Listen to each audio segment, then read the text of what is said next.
Good morning, everybody. Welcome along. Welcome to Steel Horse Station. Hope you are all having a wonderful end to the week.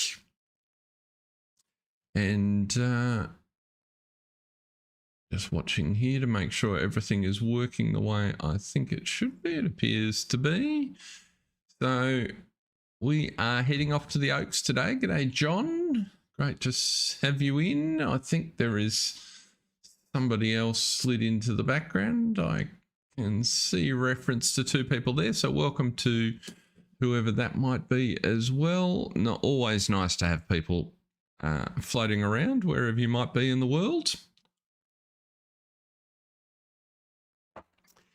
Now, over on the Oaks today, I was just trying, I have finished the harvest on field. There we go. I was doing an awful job of backing this truck in. We've finished on field 28. So we had a contract, you might recall, for 26 and 28. So they're both done.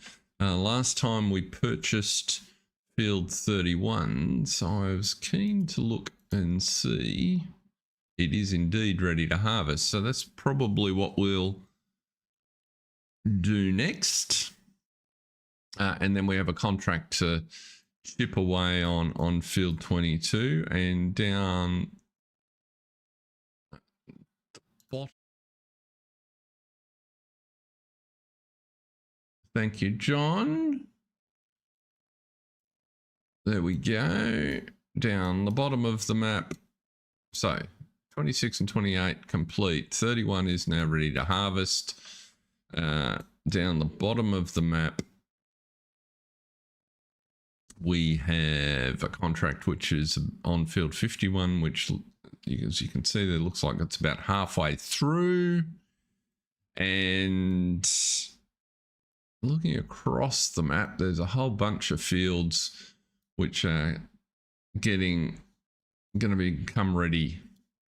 So there's plenty of harvesting choices for now, and looks like next month is going to be pretty good. Of course, we've got a couple in here ourselves. 69 is at one of our fields, so plenty of work on the plate. So I did manage to... What are we going to do with this truck? Let's just bring it out and around.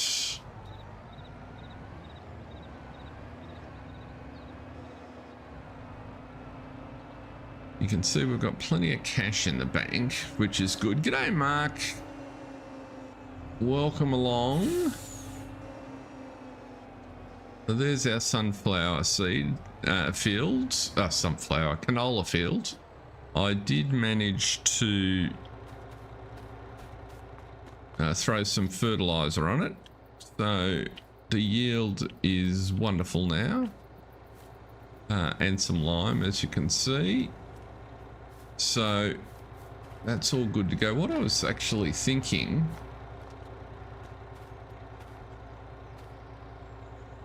is it'd be really handy to have a break in the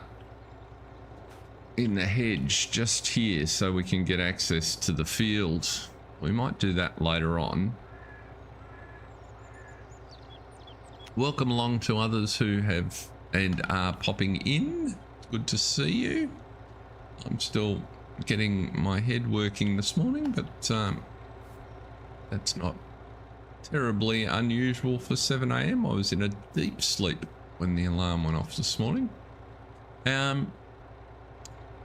Yeah, I'm thinking of just taking out a couple of hedge sections here so that we can access the field through here, and just putting a little, trying to design something. I'll do my best to emulate the sort of roads that Farm Sim Brisco puts in, but just one that cuts across there would be good. And then when we ultimately buy this field, which is still on the plan, then we'll put a little roadway across the bottom here, I think, so that it all sort of connects up without having to take vehicles out on our road. So that's the plan. What I think we might do is just get going on this canola field. And then we can look at the other stuff we've got happening as we get around the place. The other thing that I was thinking is that it's time, might be time to stock our dairy herd a little more seriously now that we've sort of got our financial situation in hand. And to that end, I'm just going to imagine that I've made a cut in here, I think. You're unfolded. Actually, before we do that, looks like we should run you through the maintenance. And because we're not far away from our workshop, we'll go and deal with that. And fill up with fuel. That'll be a smart move before we start the day's harvesting. Let's actually take care of the preparation activities.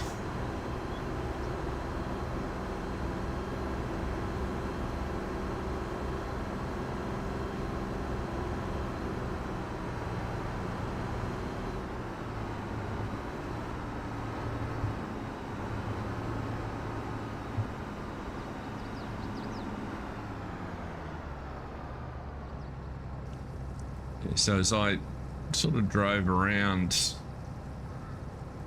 over the last little while, I've been thinking about modifications and improvements to our yards. And so I'm thinking of replacing or adding to the cow set up here. Yeah, prep work makes the dream work, yes. I'm sure people will forgive your mixing of inspirational quotes, but sure. Let's repair the header. Let's repair the harvester. And that's all good.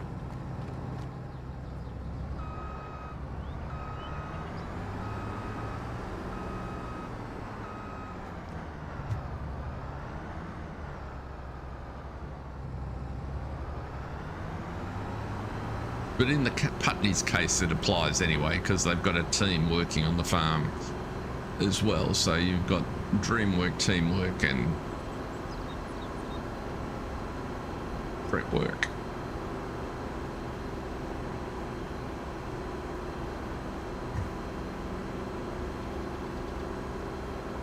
What is it about? Something planning. Proper planning prevents piss poor execution, or something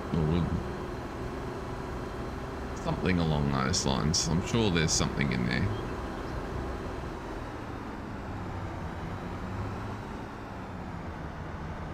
Now,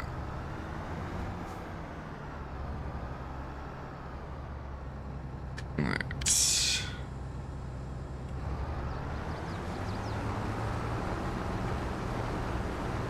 jump in here and do that.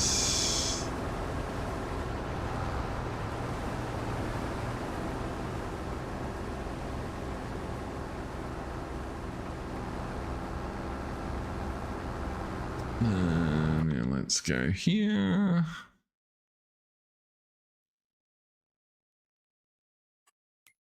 What have we got here? Straws.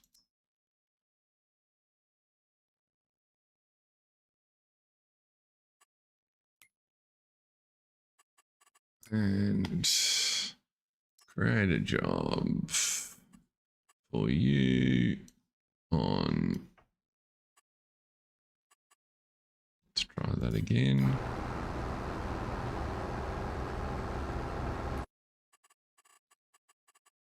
That's better. Let's do 6 headlands just to create some space. Get ourselves a course.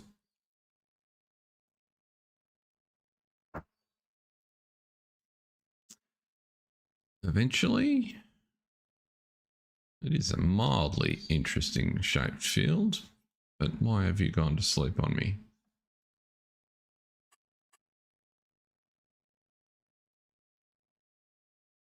Ah, it's still warm in the UK. Oh, there we go. That looks like quite a busy course, and I can live with those diagonals. It's kind of it's definitely the longest edge, so let's just start you off.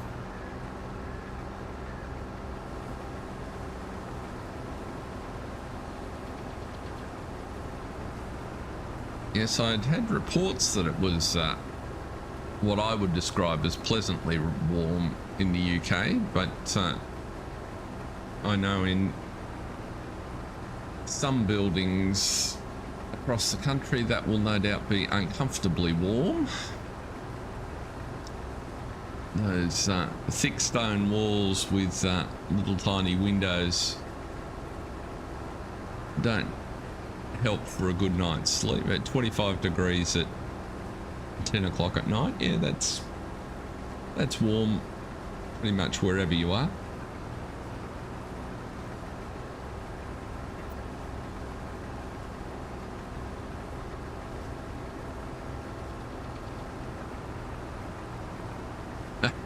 So the aircon works in your office, okay. So John's sitting back on his terrace watching the sunset with a jug of Pimm's, and you're freezing to death in your office, Mark. Sounds like everybody's sorted out. Oh look, there's one little patch of canola that's not ready to harvest. How about that? In fact, there's a few of them just down this edge. How weird is that?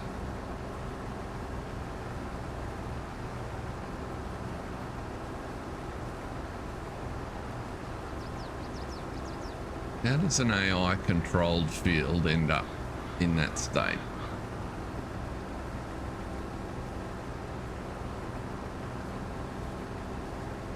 Very odd.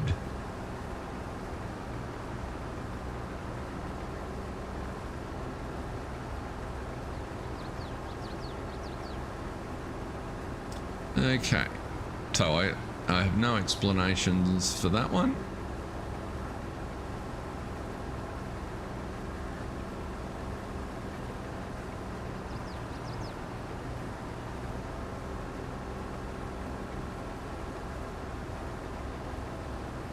Oh well, Argsy will be happy. He's only got a week and a bit to go. And I can imagine the two of them together will be, they'll have a form.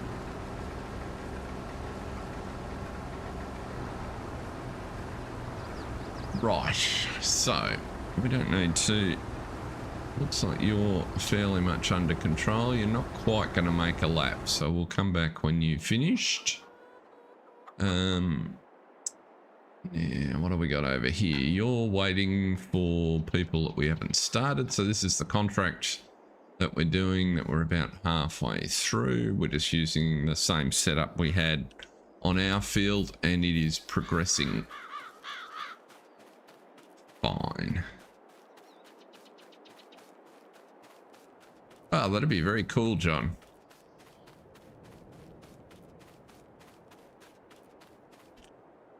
Don't know why you decided to park in the crop, but turn that on. And let's go sort the harvester out.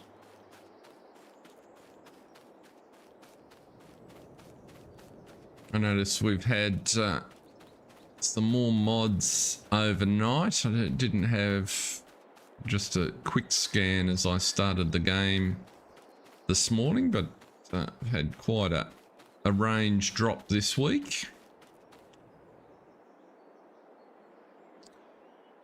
Now we want to turn you on something like that.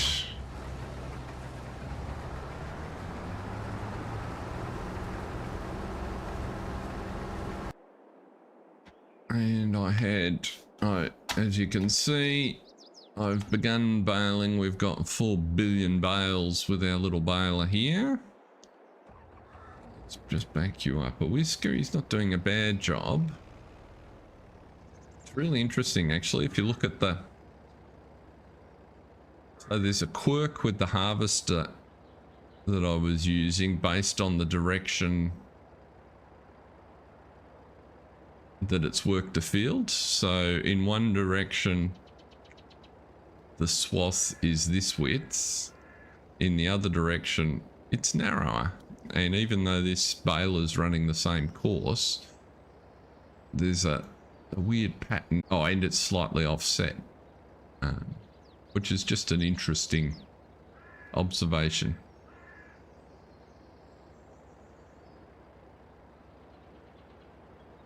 GPS bug strikes again. Okay.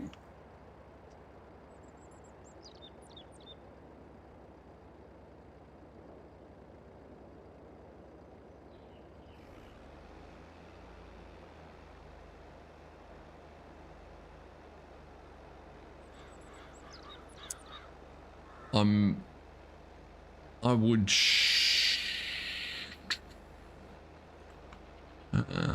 is it something I should put up in the stream and we should look at, Mark? The reason I ask is because I'm comfortable for you to... Oh. I'm hesitant to open Discord while I'm streaming because it has a nasty habit of upsetting the stream. The alternative...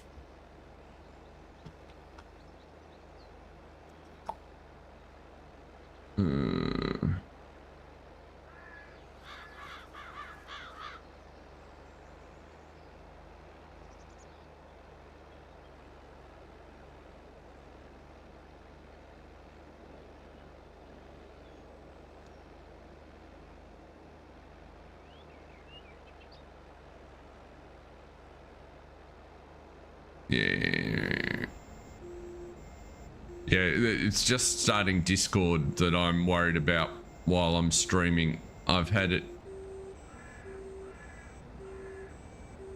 Yeah, let's give it a whirl. Let's live dangerously. How bad could it be?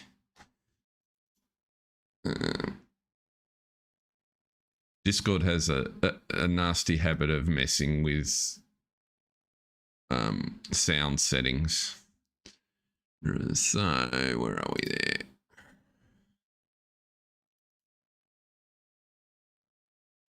Yes, very good. How do I do that?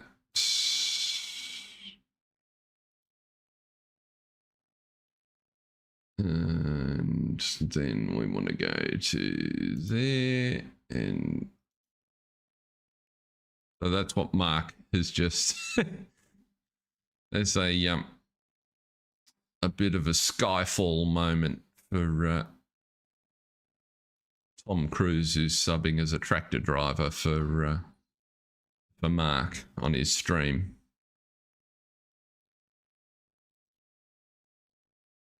But there we go. Now, how do I get to stop you doing? I don't want you up there. I want to kill you there. And put you back there. Right.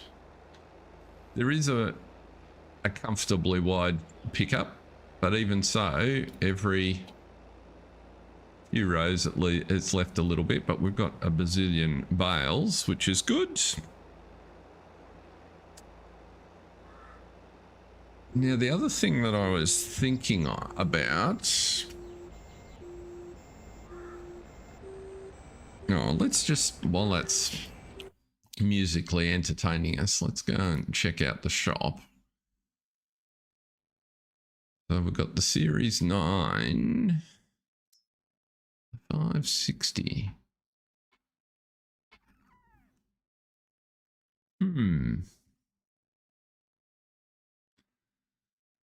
So the 560 on special with only 12 hours on it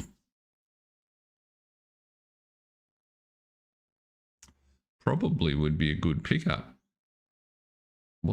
I wasn't thinking of buying a harvester, but at some point, well, next season, I was planning to upgrade our harvesting capabilities.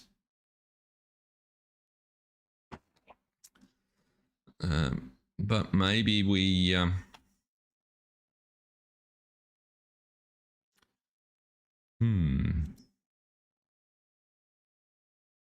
don't think we need...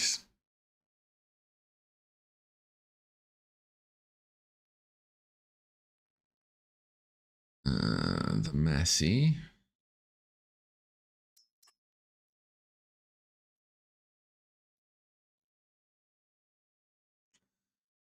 It's very tempting.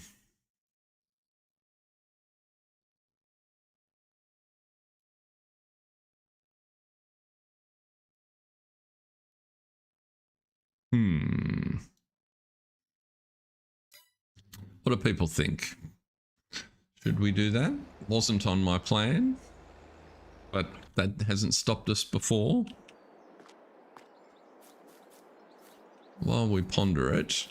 So what I was thinking while we're talking a little bit about upgrades and things was we need a bigger workshop at this yard. And so I was contemplating... That's not a workshop, is it? That's just a barn. Sure, I've got some workshops in here somewhere.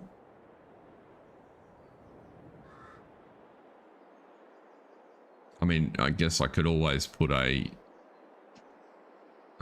barn in and then you add a workshop trigger to it, but I was thinking a nicely sort of kitted out workshop would be appropriate. And nothing is leaping off the page at me right at the minute. Where are we? Garage. Machine. Oops, that's a little excessive.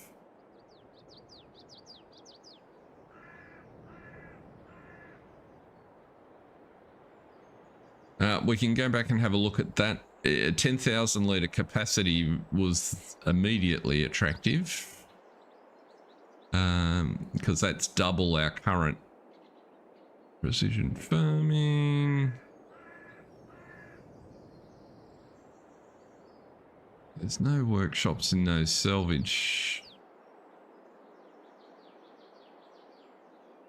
Concrete sheds. They're all of the... One of those will be the big one that we've got at the other end, I'm expecting. That one's got a workshop on it.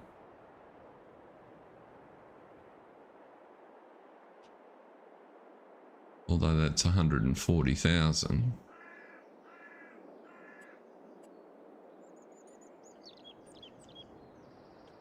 Yeah, so it would, if we put it in, we'd have to put it somewhere like so, which might work all right. 140 was a bit more than I wanted to spend though. There was a smaller version of that.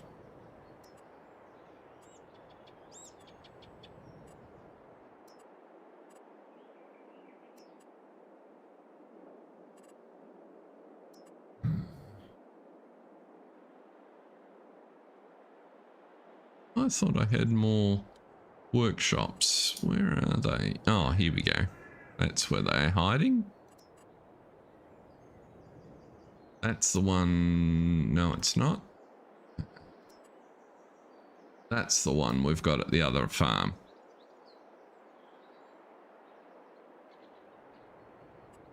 Do they change colour?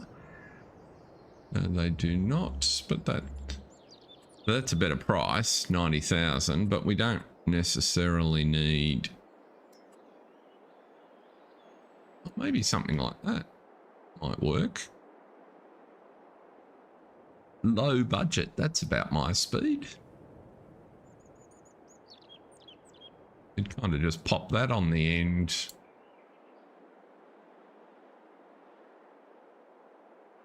Something like so.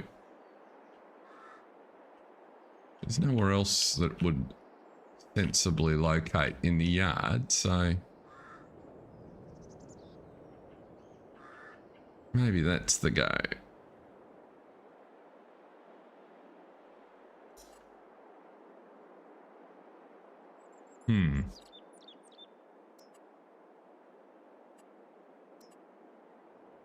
Yeah, probably the smaller one.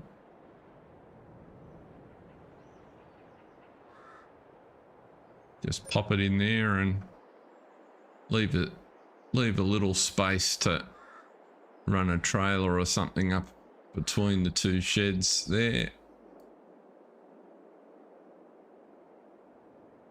Something like so. I'll move those ploughs. We might do that a bit later. Well, what use is a great demand at British sugar grain?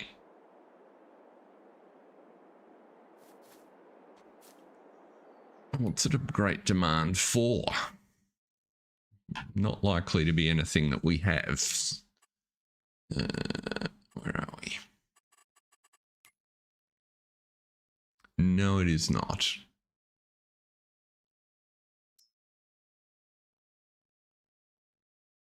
Oh, British sugar grain, hang on.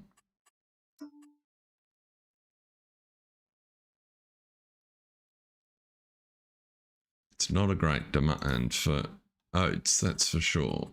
Let's have a look here.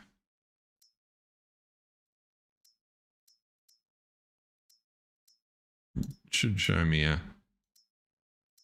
There it is. For corn. Okay. So we don't have any corn, not an issue. I reckon we go with that medium one. I can move the plows later. We'll pop that in there. Now, let's... No, it's a great demand for corn, actually. It's at the grain drop. There it is there. British sugar grain, for some reason, wants to buy corn at 50% over the market, which if we had corn, we could sell them. But alas, we do not. We have lots of stuff. 1.3 million litres of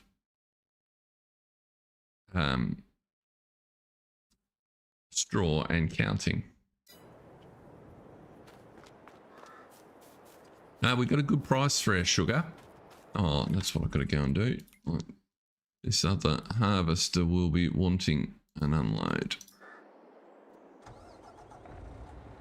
Let's run around and sort that out.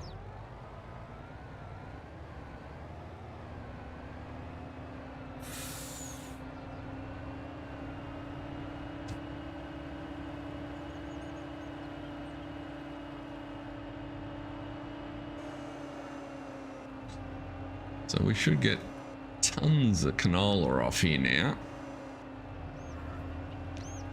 Let's not drive over the... Well,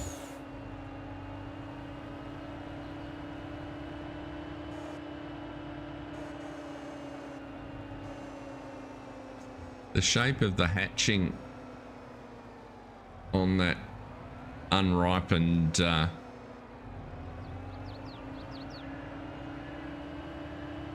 canola suggests to me it's got something to do with the field definition on this field, which is interesting.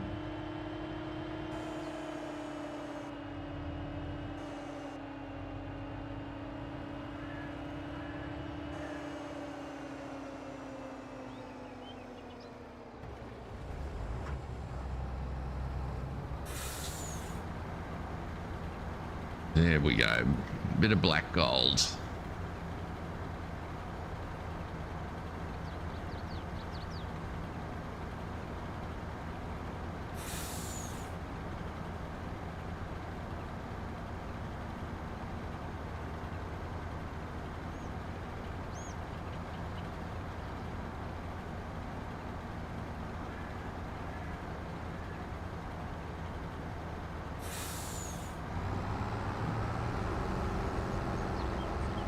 Backing up out of his way.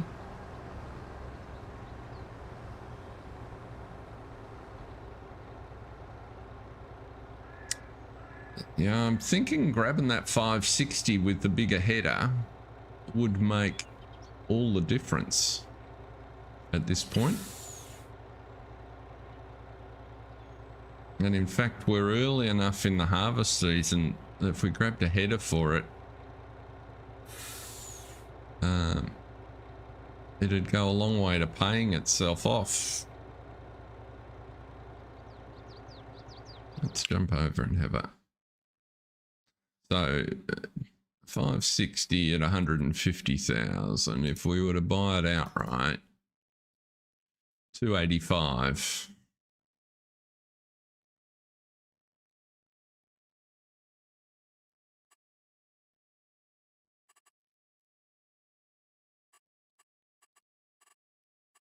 So I think it's a pretty good deal.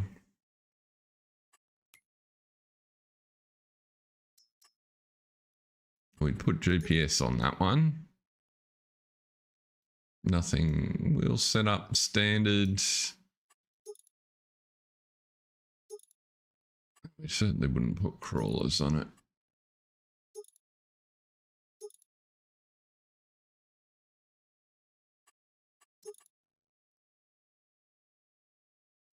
$165 grand.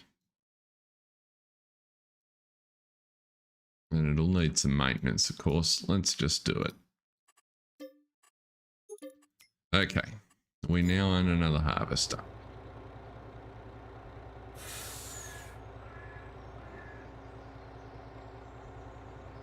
We'll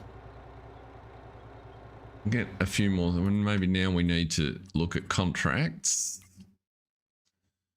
because we've got the one that we're halfway through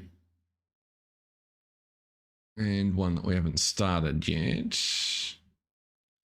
Cultivating. There are a lot of harvest contracts.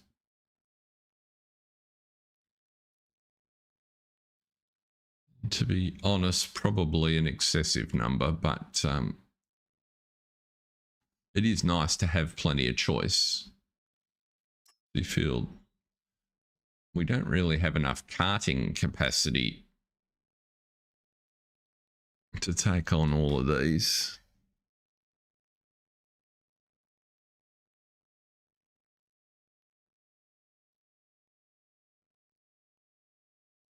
Interesting. Yeah, so they're all the expected suspects. Wheat. Oh, there's a bit of sorghum there.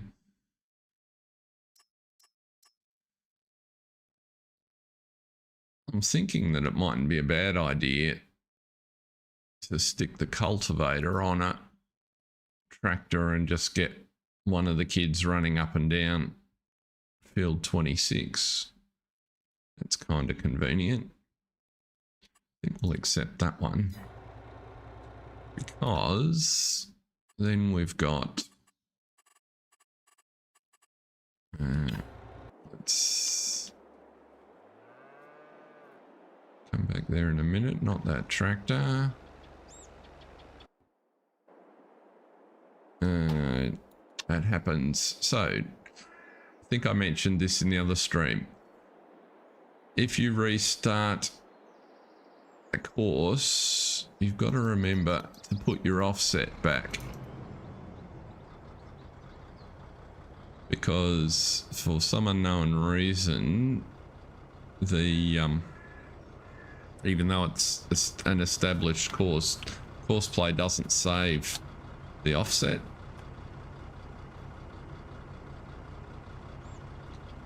And as a result, it gets stuck.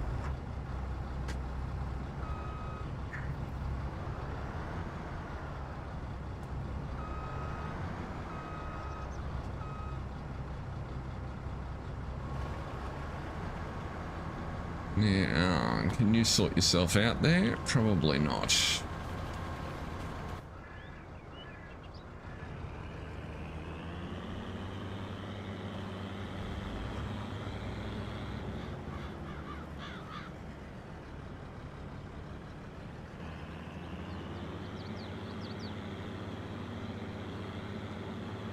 While he's sorting himself out now, this is the wrong end. We'll pick up. Ah, that's the tractor I was looking for. Is there...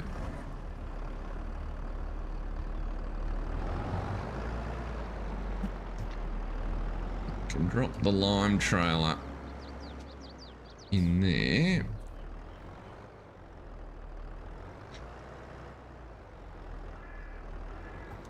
And now I've just got to locate the cultivator, which is floating around somewhere. I think it might be down at the other farm.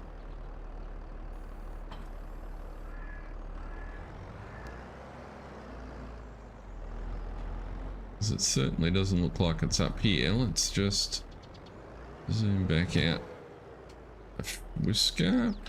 It's not in that shed, is it? No.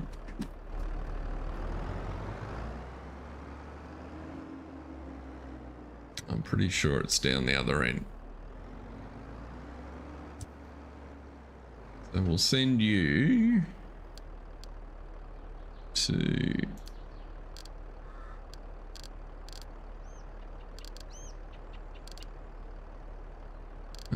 where do we want to go here? Main yard.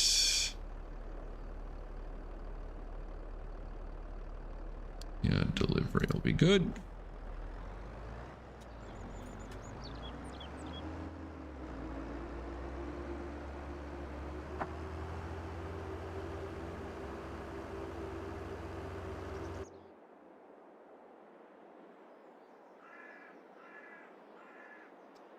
Actually, this might be as good a time as any just to... So what I'm thinking here is this shed is mildly useful, but sort of not ideal for the way we're operating. This cow pasture is okay, but it's kind of an awkward shape, and it doesn't necessarily feel right because there's no winter weather protection for the cows. And so what I was wondering is, should we therefore look at this end of the yard and reconfigure a bit? And the two choices that I was tossing around was, do we just try and put a something like, where are we here?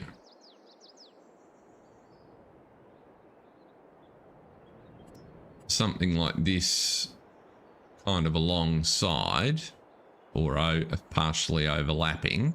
We'd have to mess around with some fencing and things. So in effect we get, what is this, 145 plus the capacity that's already there.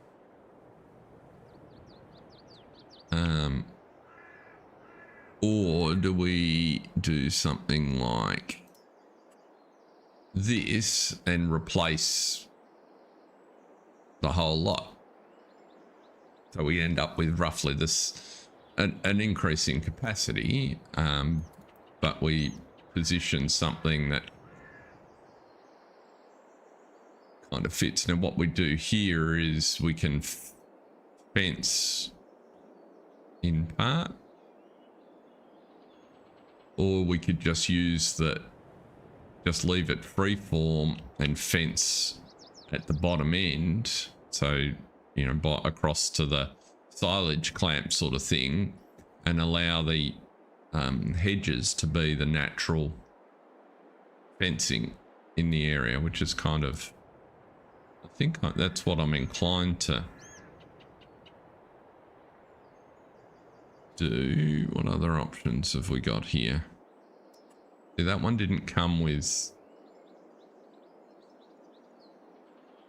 any pasture space, so that would be sort of more in the option of putting it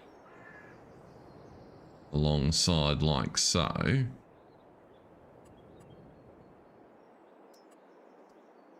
Wasn't sure that that one necessarily fitted. I wasn't against that one, but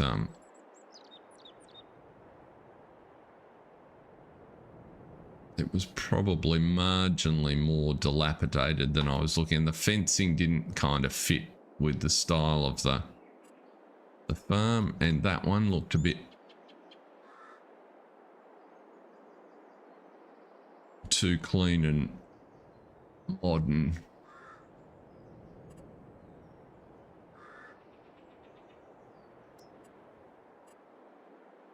Although it is, oh, that was the other sort. So that's one of the ones that's down on the farm at the other end of the map, which would probably have to go that way.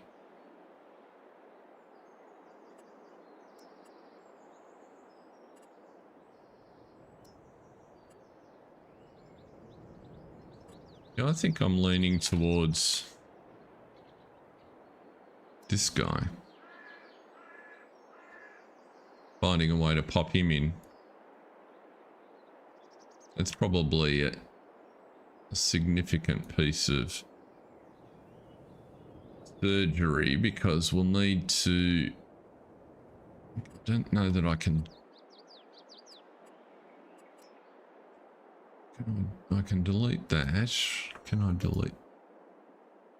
I've got to get rid of the animals out of there to delete that. That's easy enough to solve for.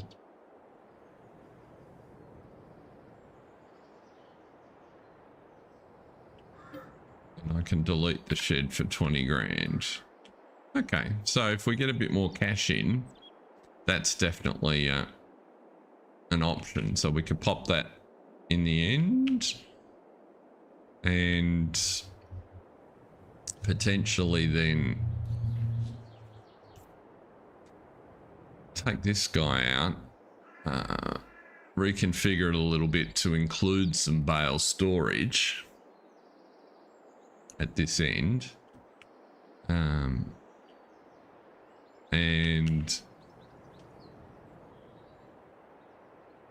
maybe a covered shed like this. What I was thinking was take this big barn here out, because we don't use this space particularly well, and replace it with something like, no, not this particular one, but something of that sort of ilk, so that we get a big vehicle covered store, but we also have a drive-through loop off the silo. So some plans to mull over while we get through our jobs, I think. Let's see, don't need to be down here. You're delivering some grain, which is excellent. This is what I mean about this shed, right? So it's huge, and we're not making a heap of use of it.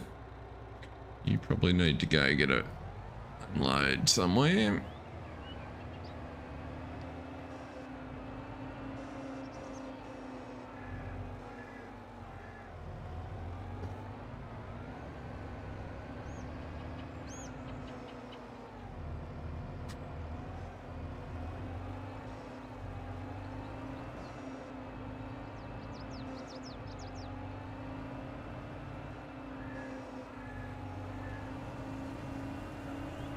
Plenty of corners on this field.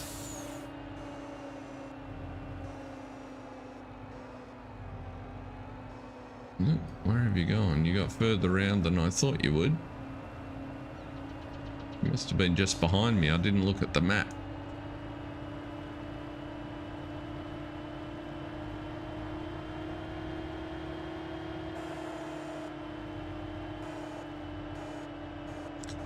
So having done another lap of the field, we probably would have been better off just reversing up, to be honest. Maybe next time look at the mini-map.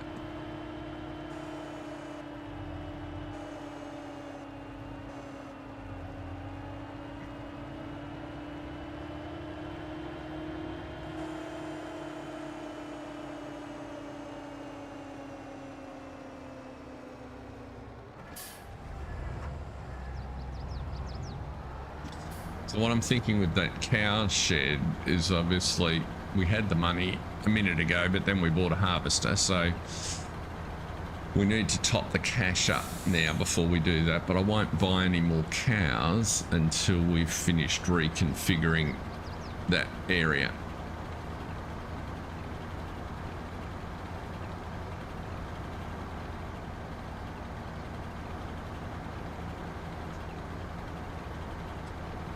Okay, so you're going to go for a bit. Means the other guy is here. Where did I put that? There it is.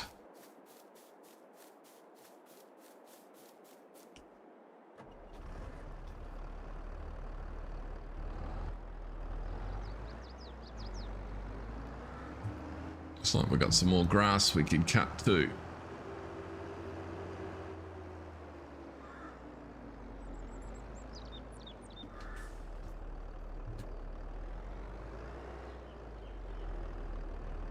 And if we finish getting the bales off that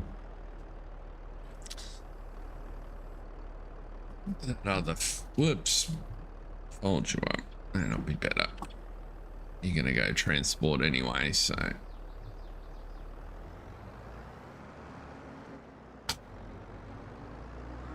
which field are we going to do?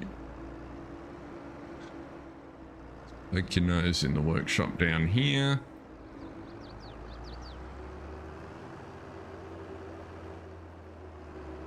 Yeah, let's concentrate on tidying those bales up next, I think, because then we can get a mulcher going on that field.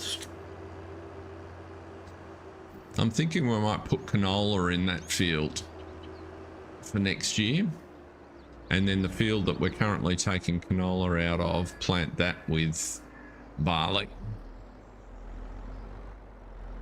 Sort of put that in as a crop rotation.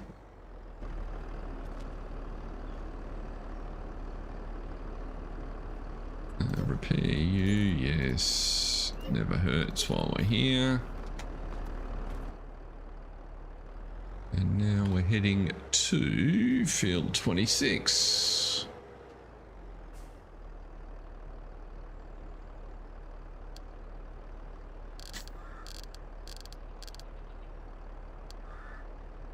Whoops, select the correct one. 26 southwest will do. Off you toddle.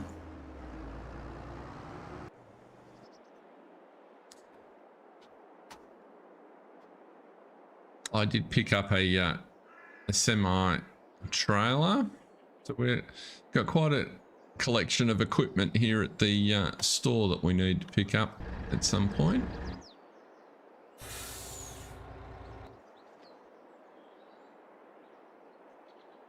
That's what I was looking for. Let's pick up all these odds and sods, because there's at least a bale or two. Why are you not on?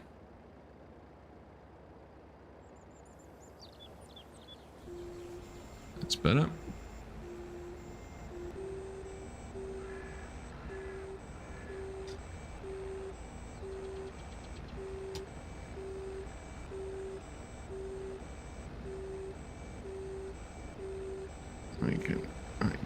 bit more interesting to look at. And then off to that.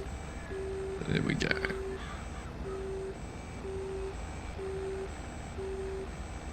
Get these stripes.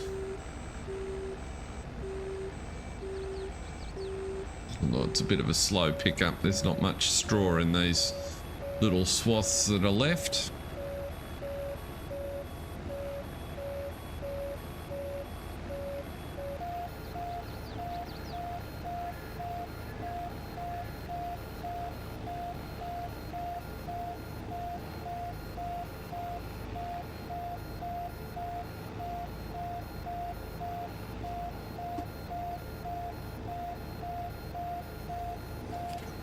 Help you out.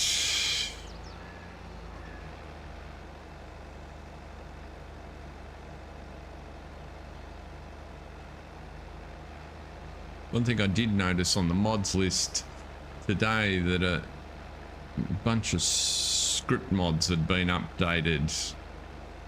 Not any that I particularly use.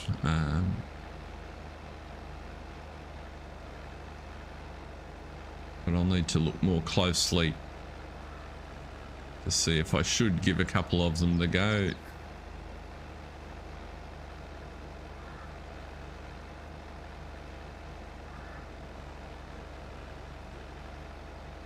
Okay, let's get this corner tidied up while we're down here.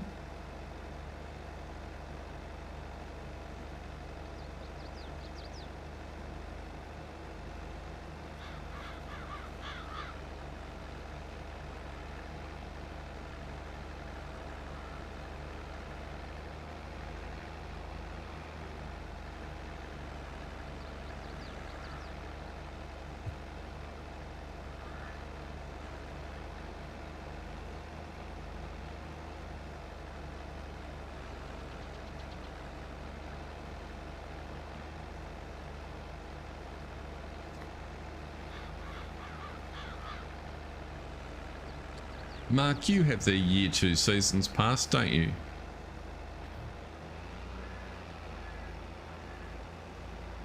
Have you given the I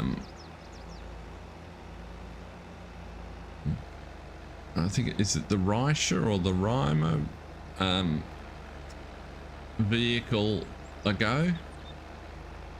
It hasn't come up in any of the reviews that I've seen people do, but it looks awfully like the Lindner to me.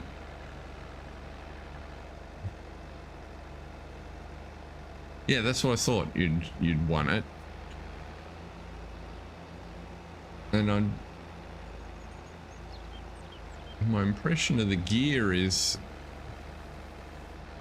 yeah, okay, you've not tried any of it yet. Some of it looks quite good.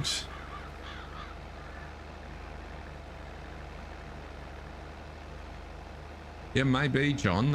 Those script mod updates might help.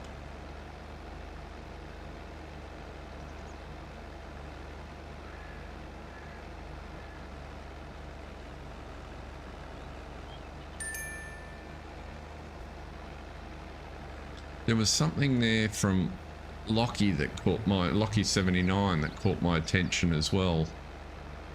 Just gonna have a mental block as to what it was. Not something that I'd regularly use, but thought, oh, that might be useful. And I like Lockie's mods.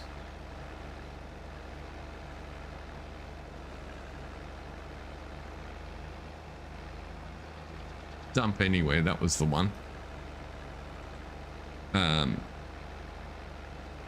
Because it, as is often the case with Lockie's mods, there's sort of the primary function, but then there's a whole bunch of useful other things that are included on the side.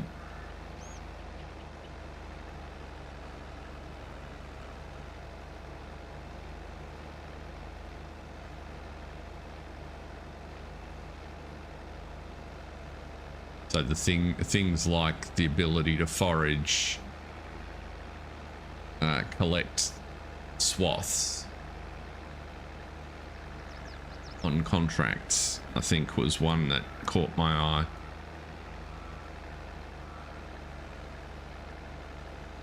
So that you didn't necessarily need to bale if you didn't want to.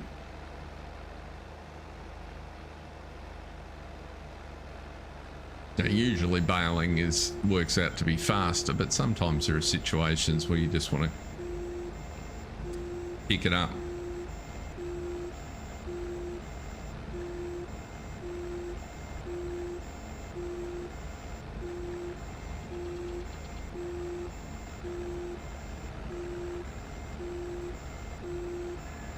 Yes.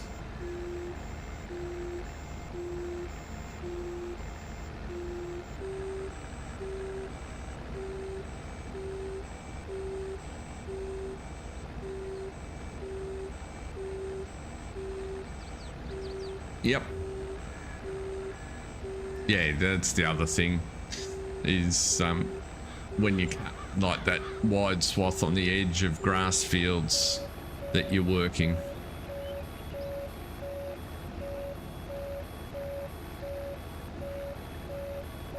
And just because of a quirk of how the map makers' edges have worked out, you can't sort of finish the job, particularly when you were able to cut it, but the way the swath was thrown, it's out of range of your baler. Those sorts of things. Come on, drop me out of bale. There we go. I could have stopped, but I wanted to get it out of the way, and I still failed.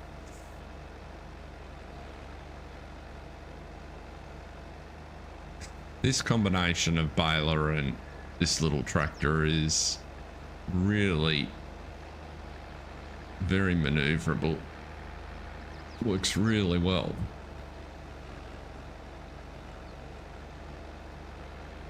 The only time you got to watch it is if you have really big swaths, but given we're not yet up to the 60-foot headers, not sure we'll get to them on this map.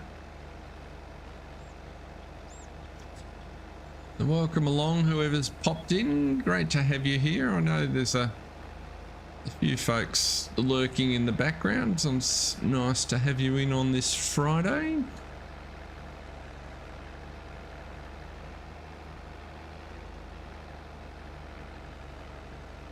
Well, that was a bit depressing for me to have it full dark o'clock when I got up this morning to start the stream. Still another week until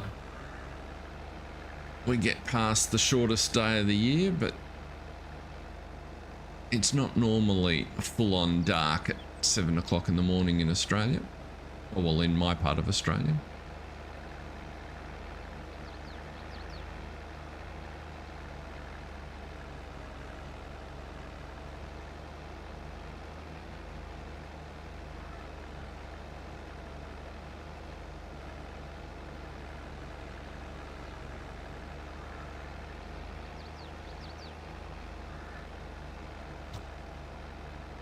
Hey Hodge One, good to see you there, sir. Great to have you along.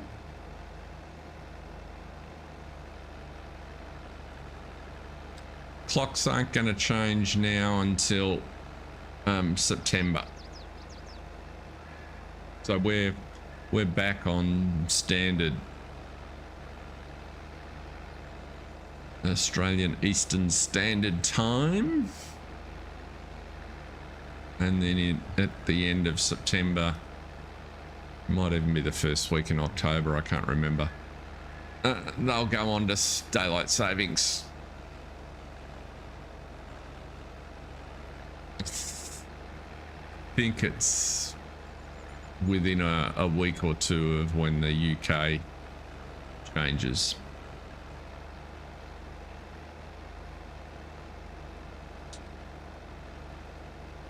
Righty-ho. So let us just duck around because I still don't have that other harvester on.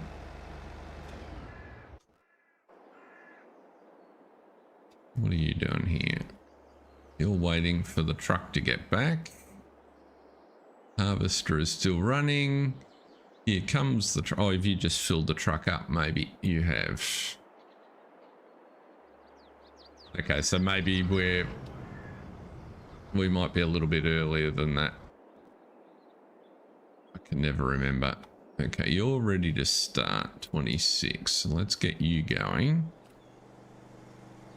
And field 26 is that one there.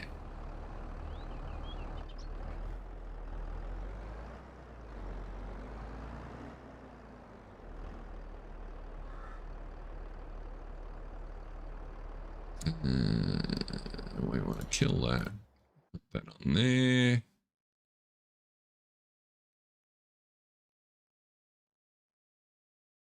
Yep, I'm in the right spot. Start in the center. Generate me a course. Let's do longest edge. And let's do 6 headlands. What does that look like? That looks a bit better.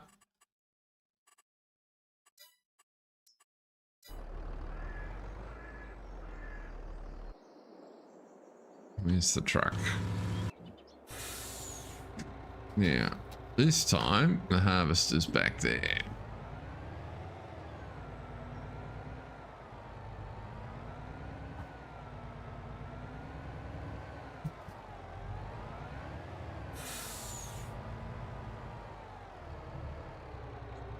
That is correct, John.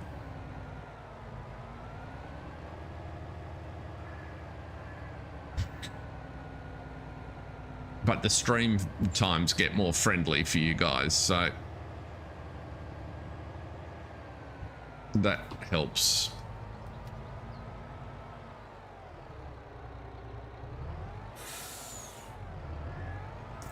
I don't know if any of you follow it, but there's a bit of an online brouhaha unfolding between Twitch and a bunch of its creators. I don't completely understand the ins of it, outs of it, given that I don't use Twitch myself. But from what I can gather, they've been messing with their terms of service. Oops.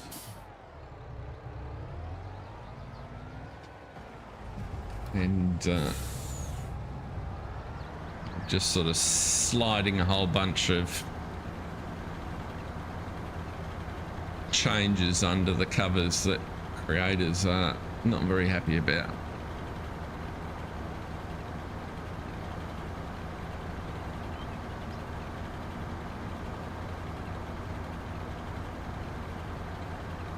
Which, if the chatter on social media is to be believed, will lead to a whole bunch of people abandoning Twitch and coming back to YouTube.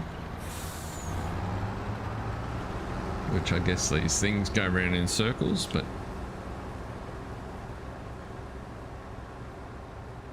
it's quite an interesting area. I mean, for people like me that do this, first of all, as a hobby, and again, no income for it, it's more of it's more of a curiosity. But I know that there are lots of folks around the world that operate like this sort of activity as a business, and the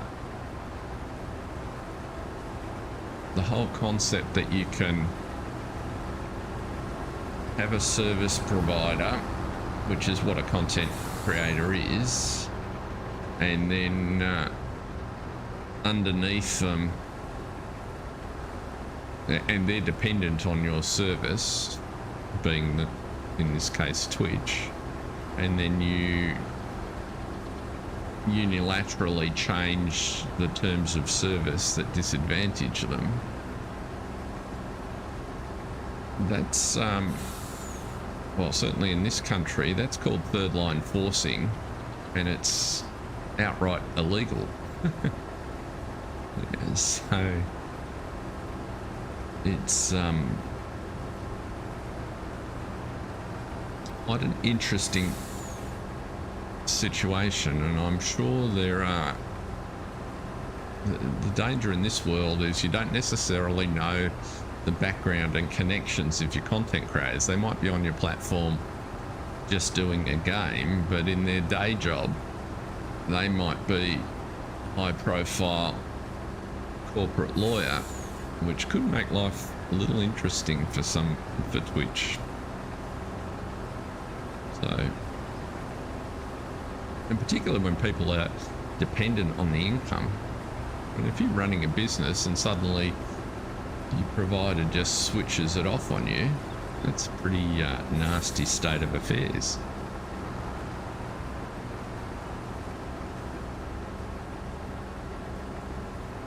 So interesting side note to watch.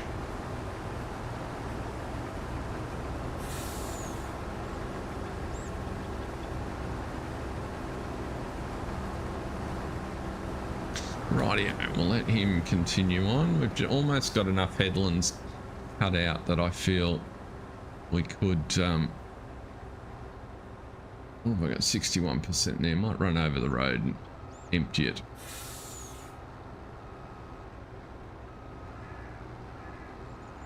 When the harvester gets out of the way.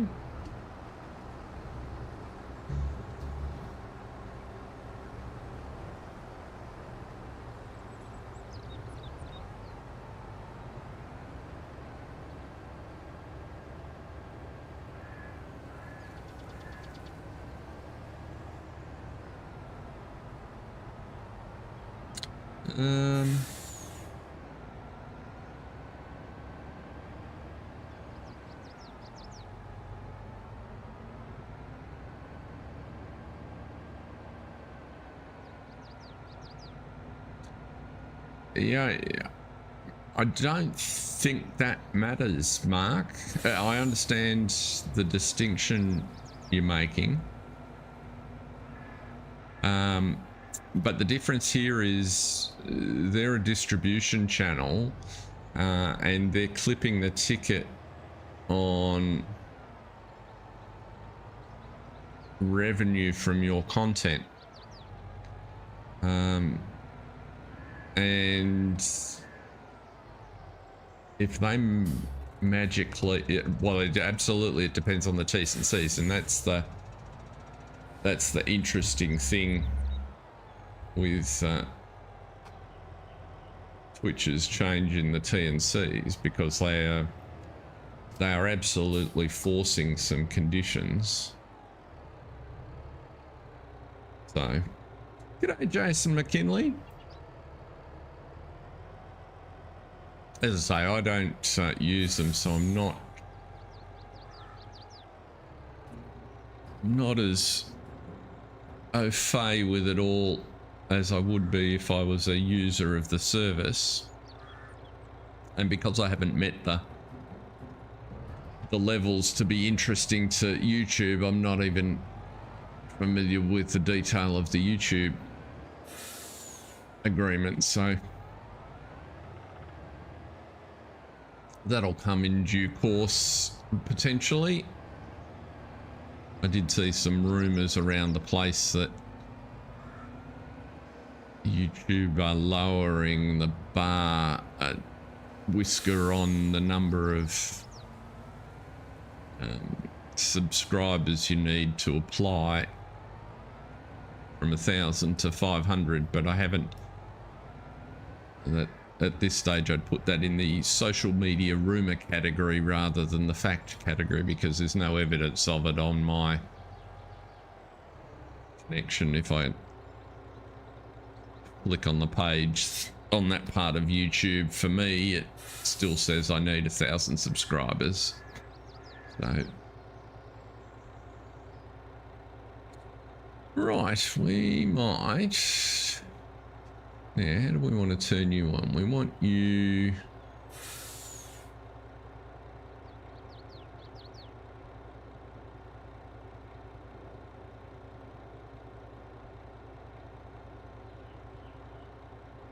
Okay. Yeah, well, it doesn't even say that on mine. Maybe they'll roll that change out progressively around the world. It's all a bit academic.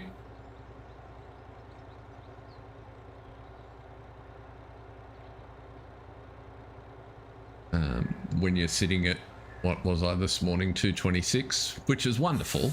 But don't get me wrong, I'm not complaining, but it's a long way away. Now,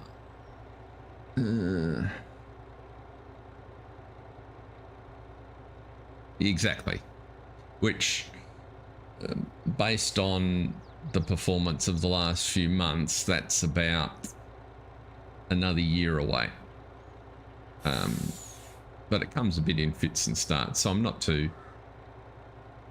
It's a curiosity more so than anything. It would be nice.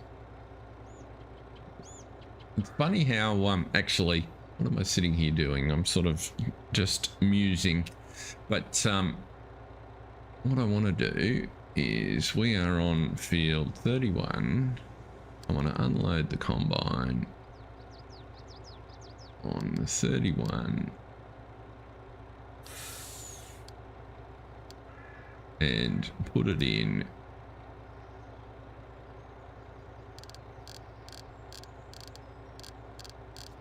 the cow farm.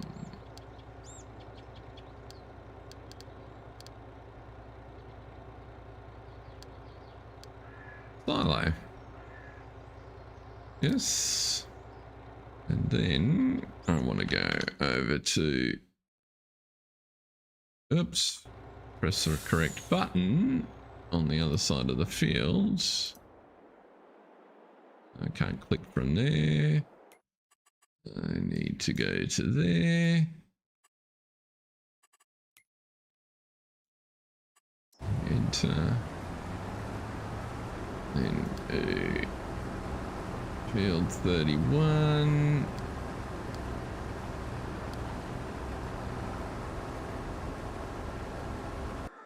And now you should be happy. Good.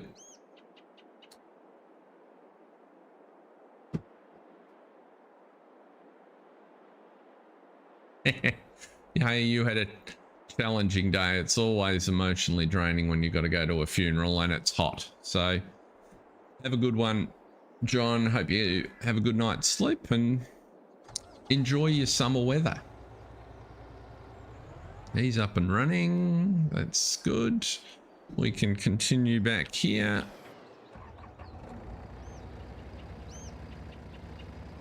You're not doing what you're supposed to. Put you down. Right.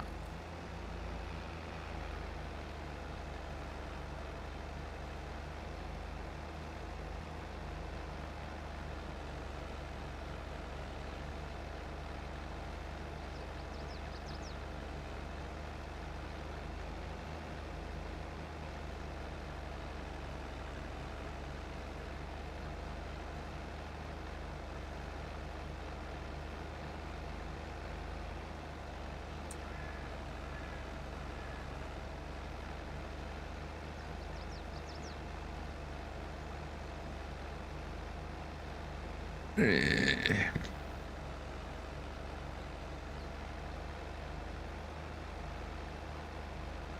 terms of things happening in my world, my sister and her kids who regularly live in Connecticut are, as we speak, in transit, so they're coming down under for a brief holiday, so that'll be good. Haven't seen the kids for quite a few years now. My sister came over for my father's 80th just before COVID kicked in, but she didn't bring the kids with her on that occasion, so this will be good. been a busy year for visitors, actually. I guess you really notice it after a couple of years of COVID. A few little clusters on this map that we didn't do.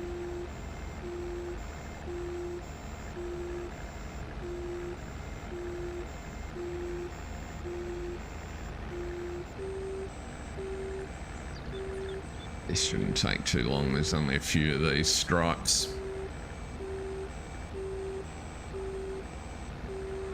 How many kids have we got working? We've got all of them working, so...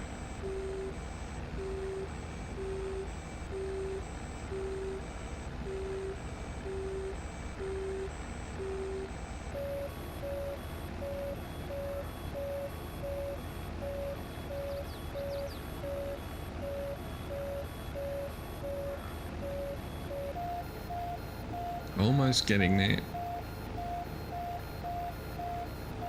We can...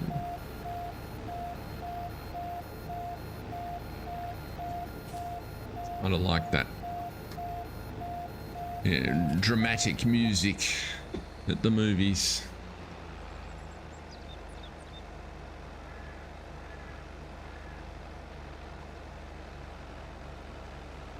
That's something I haven't done for a long time. Haven't been to the movies.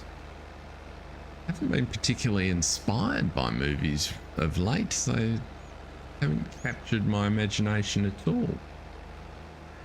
Anybody on stream seen any good movies that you'd recommend?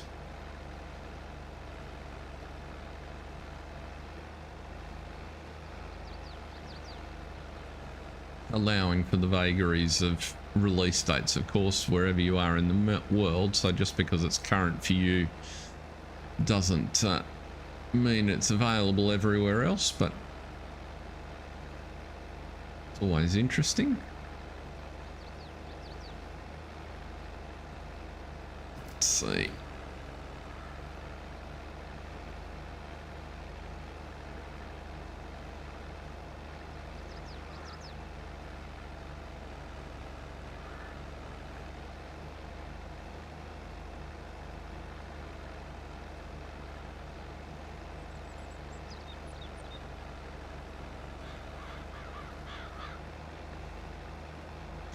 Thankfully, this net wrap goes quite a long way, because it is a little bit annoying.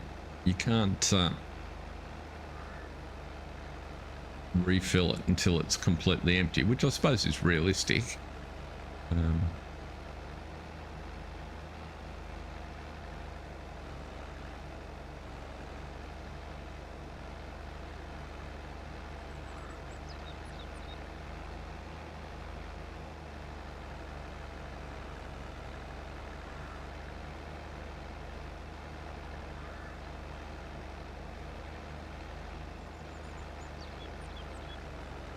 Speaking of realism, I learnt an interesting little quirky tidbit.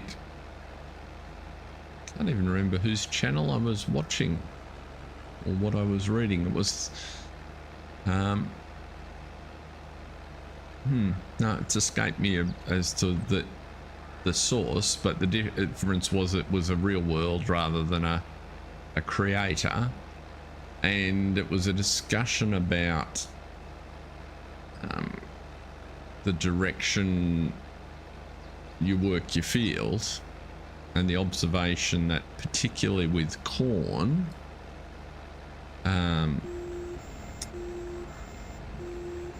normal practice is to work the field at an angle from the direction in which you planted, so as to when you work the field, make sure you minimize the number of stalks that weren't fixed by your mulching or your disking. And that then prompted somebody else to note that they always worked their fields at a slight offset to the direction they'd done it last season, to avoid the humping that occurred if you always worked your fields in exactly the same direction. Which I just thought was an interesting observation that I hadn't considered or spent any time thinking about. Particularly given that we tend to get locked in on here to, oh, you know, I always work the field in this direction. I set my GPS course and away we go.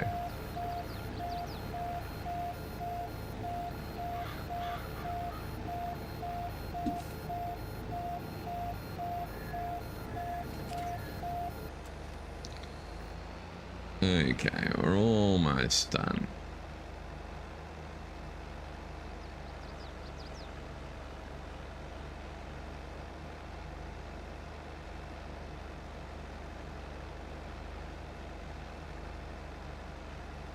Ah. That's cool. I might have to watch some of his stuff. I've certainly seen his ads from time to time in different places, but I've never watched any of his content.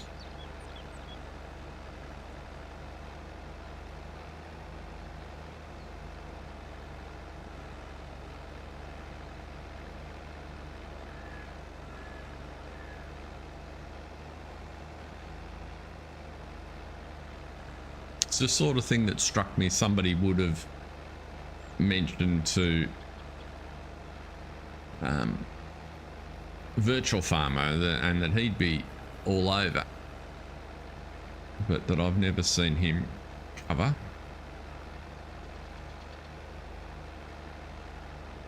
Just get this corner sorted. Right. Yes, I've never done tram lines.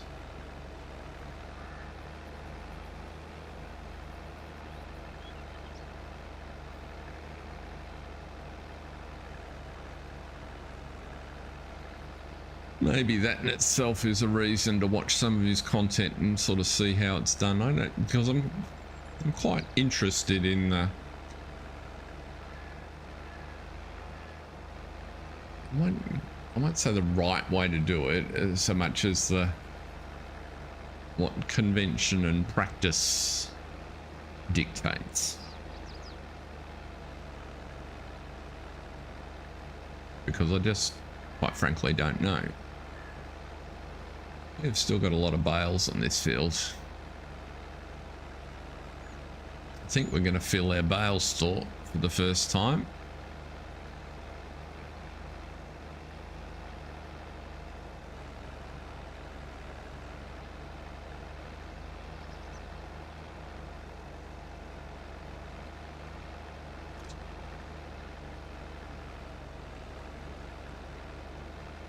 And of course, next week we're going to get into sugar beet, because our sugar beet fields will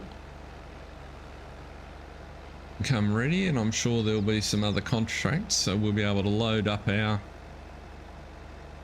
store properly, our factory properly for the first time. Never looked. What is the capacity of our sugar beet factory? I would expect, given it was expensive,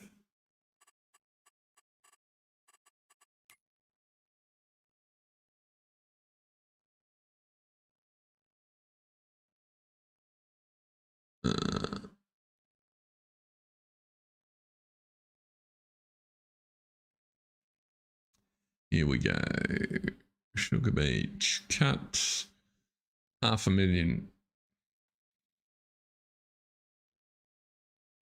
It strikes me that that's going to be a problem, because I reckon our fields alone we're going to get close to, although it's a fairly speedy 3 sugar beet.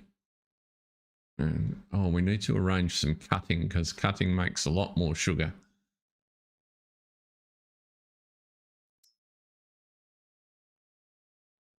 What's that? So that's 3 in makes, we get 12,000 sugar a month out, and this much slower to process.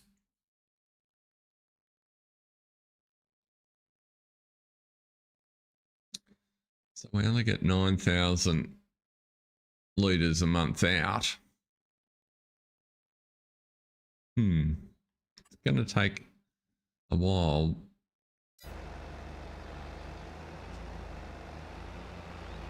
G'day Bruce, welcome along. We have much happening here on the farm. I was just musing over what will happen when we harvest all our sugar beet fields. I've got a sneaking suspicion even just the small amount we're doing will fill our capacity to store it. So it'll be interesting to see how we perform.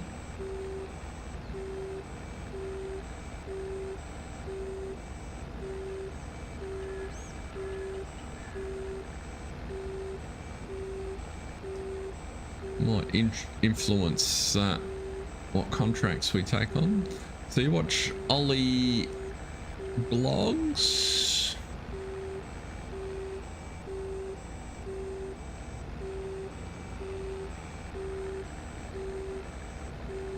He doesn't do tram lines. It's better for rainwater, not running off the field. So I can imagine they're the sorts of little quirks that can affect a practice depending on the specific circumstance your farmer's in. So, for example, you know, if you're in a particularly dry area, you want every bit of moisture you can get. Whereas if your water isn't your primary constraint, then maybe you have a slightly different practice. So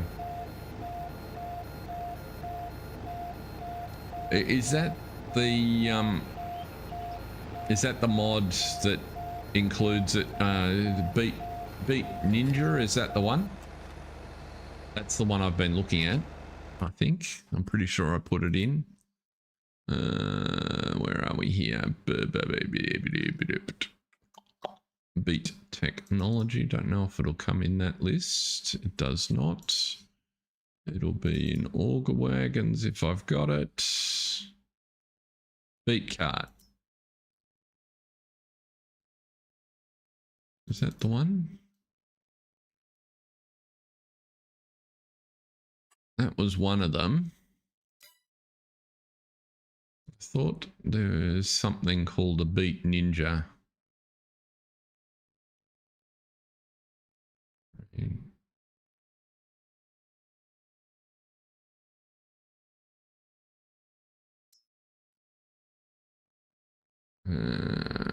What's going to happen if I click on that there? That's going to go over there. No.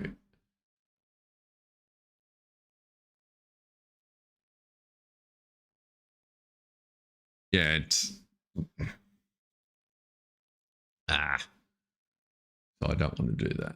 I can't get to that link while I'm running the stream, but others can. The one I was looking at, which I thought I had downloaded onto here, was called Beet Ninja. Oh, maybe it's a trailer with a beet cutter attached. It is the Beet Ninja. Okay. And I thought I had grabbed it. Oh, there it is. This one. So my plan was to absolutely pick up one of these for that purpose. Because this looked like a good thing to do so that we could deliver cut beets to our store, to our facility. So that is definitely the plan.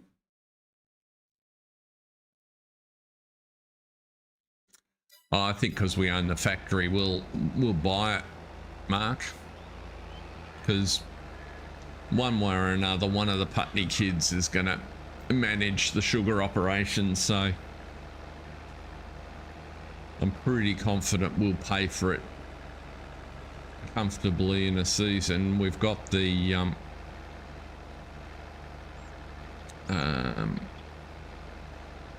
we've got the 2 harvesters, and we need it's quite clear that cut sugar beet generates a lot more than uncut, so that difference alone, what's that, through it'll pay for it in sugar, absolutely. Now it might pay for it in the first year, but given that we need the carting capacity as well, it's kind of like, no, let's just make the investment. And cash flow is no longer our primary issue.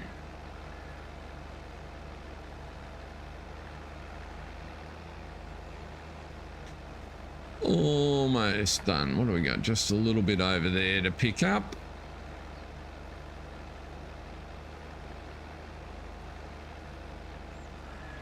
Contract on field 51 is coming along nicely.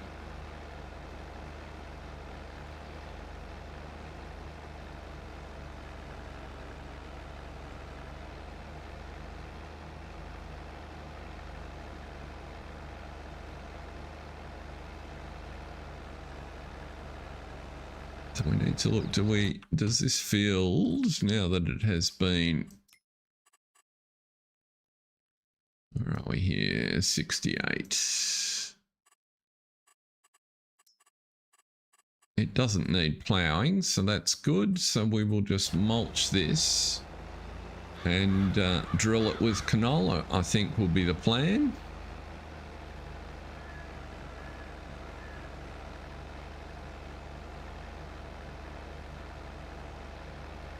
That's very much the sort of summarizes the approach for the coming year. Now that we're fairly well established, we'll keep adding bits of equipment, but we're trying to add land now so that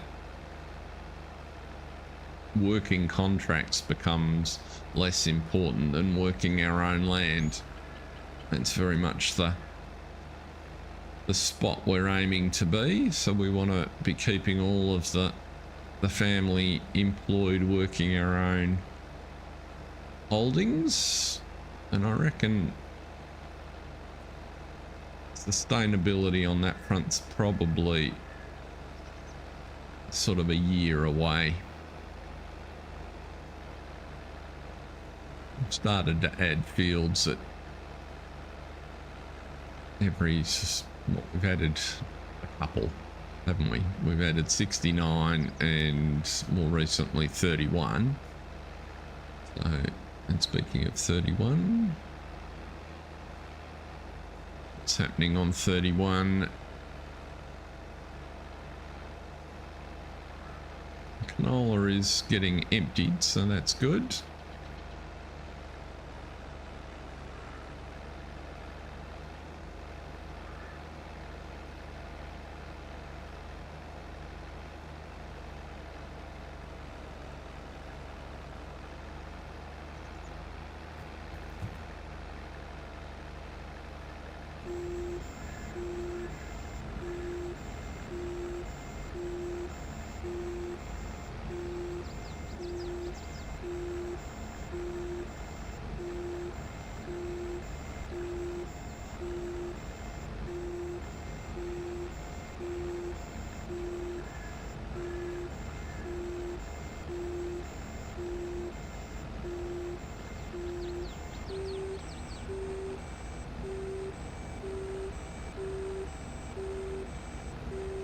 Oh, bridge.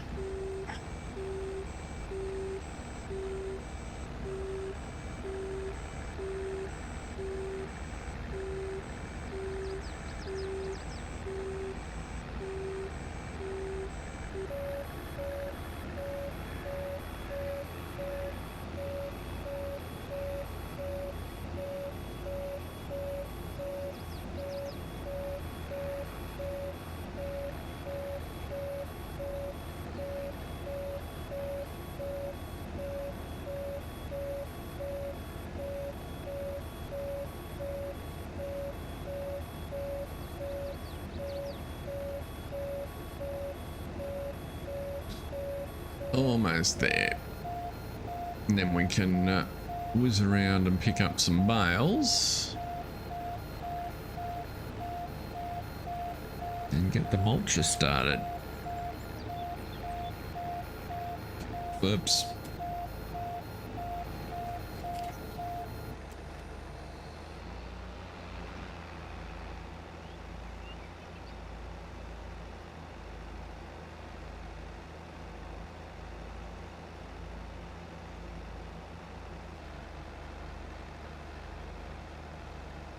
So which header should we put on that new harvester? For those that missed it, we had a second-hand 560 John Deere harvester pop up in the sales, which we availed ourselves of. We haven't got it on the field yet because we haven't got a header for it,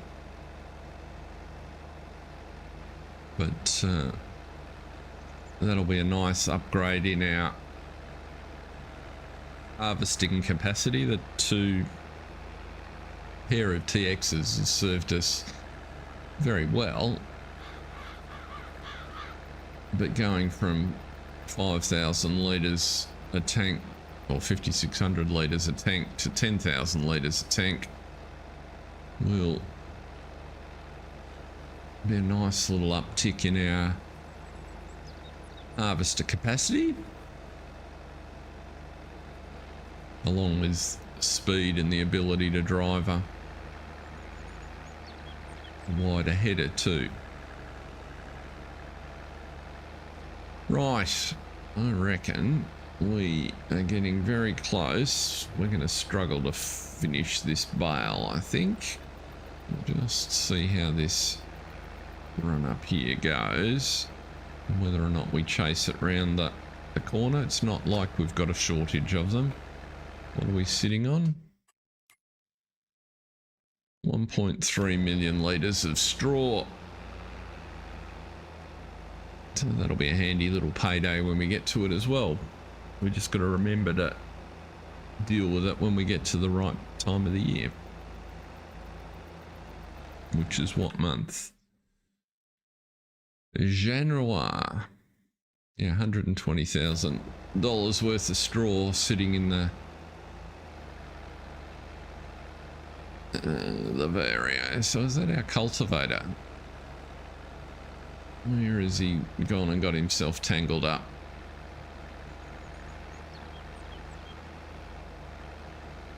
No, the Voltra is running the cultivator, so where's the vario working?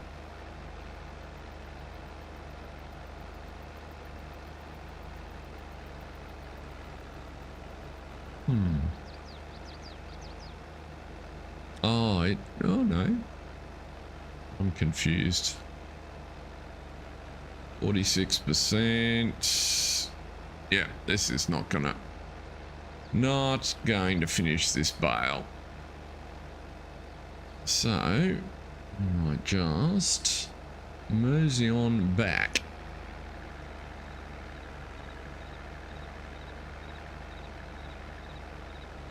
Yes.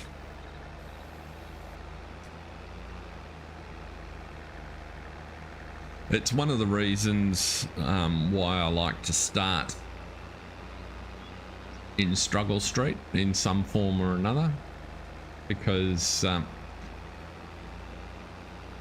it just adds to the more interesting problems to solve.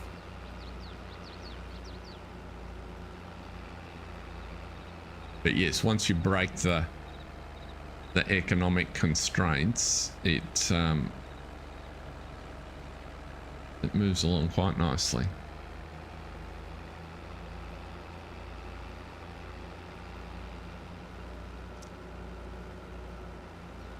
So we'll run the baler down and do a little maintenance while we've got it.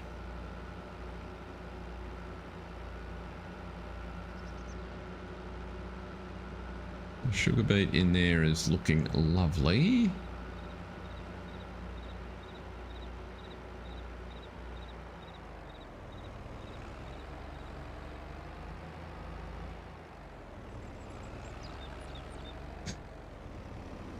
It's not like you run out of things to buy though when the money does start to flow in, because there's plenty of expensive equipment that I don't typically get to. G'day, good evening, Mark. Thanks for spending time with us. Good to see you, and we will be back for normal scheduling next week, so hope our paths cross. Thanks, mate.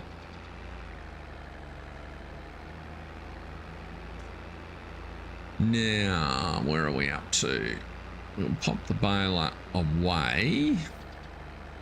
Give it a quick wipe. Might move those plows and put that workshop in that we were looking at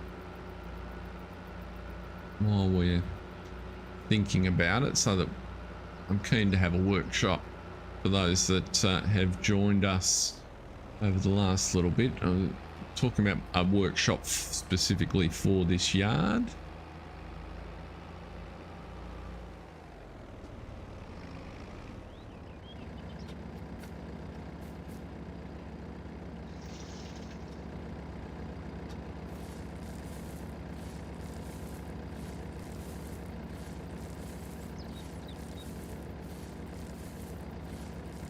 Jet wash should be a better idea, but we haven't quite got that far in this yard.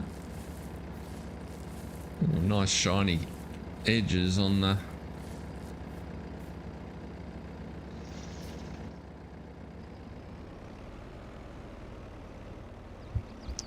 those surfaces. So a baler, so we'll drop you back in there. Come on, round you go. That's the angle I want.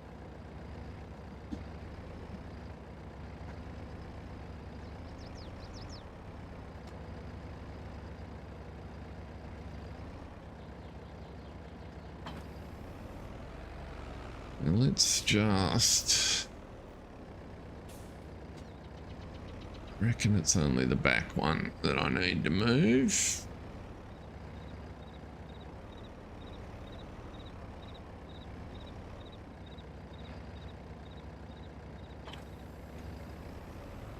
I'll move them back. Wheelie time.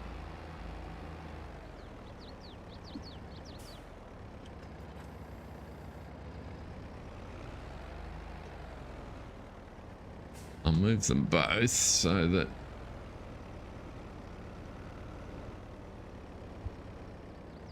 we can decide the best position.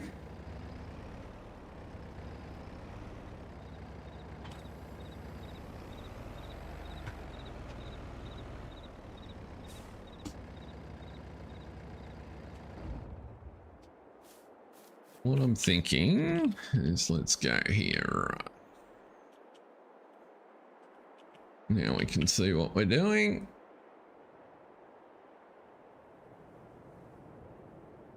So, oops, we don't want landscaping so much. Tools. Now.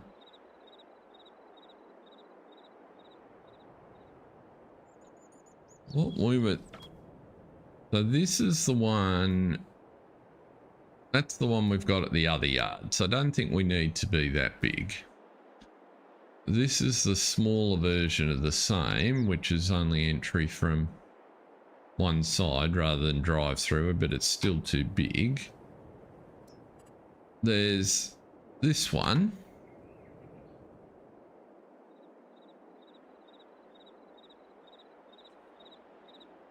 Which would work. Might sound a bit petty, but can't change anything to do with colors. But the color and the roof line doesn't entirely work for me.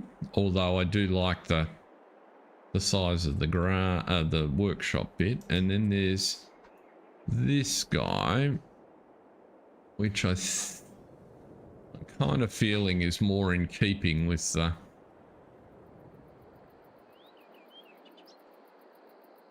the farm, to be honest. And I'm thinking we just pop him.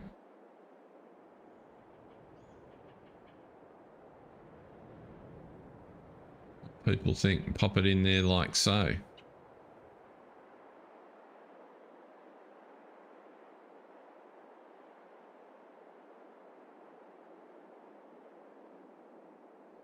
Not tempted to replace that open shed with the bigger one.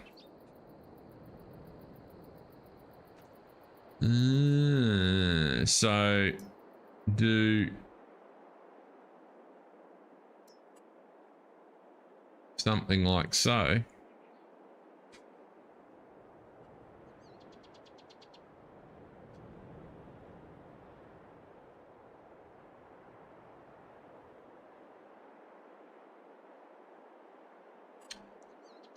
And that, well, so this is why I do these things in stream, because that wasn't something that I thought of.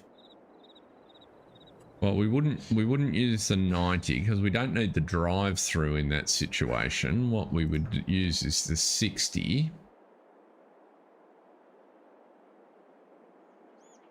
But I am kind of tempted by that.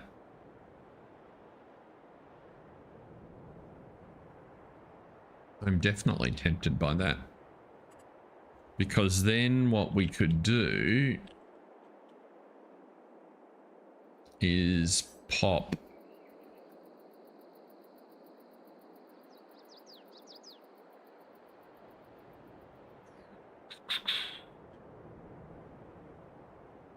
what would we do?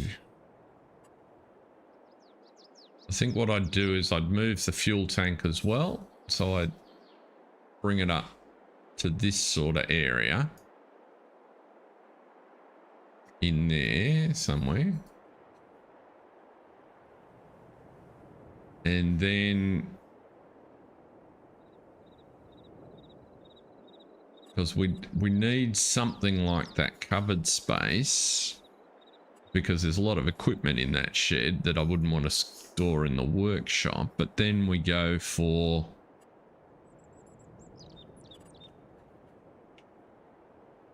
maybe we go for another one of those.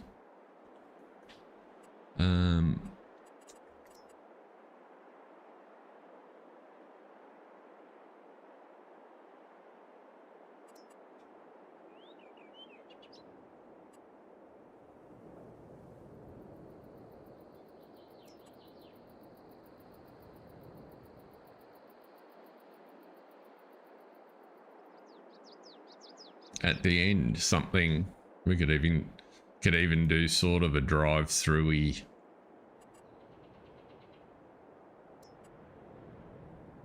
That doesn't really work.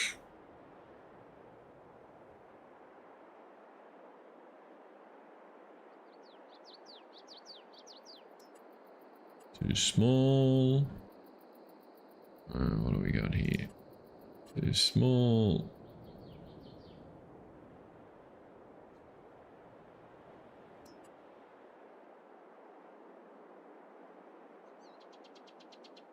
We could kind of, to borrow from Mr. Sealy P, go for something at a jaunty angle to open up the...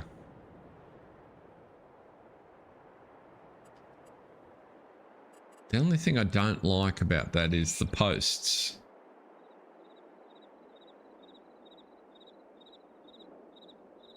Well, that's exactly what I'm thinking of. So I'm sort of treating it as potentially, not necessarily having to, but as potentially the yard running to here. And so the idea of having storage, something along these lines back here, and then a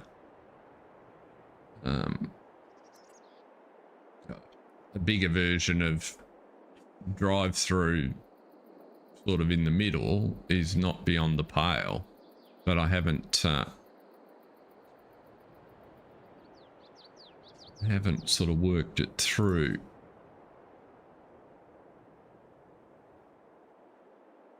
you know, something, well, that's what we've got over there.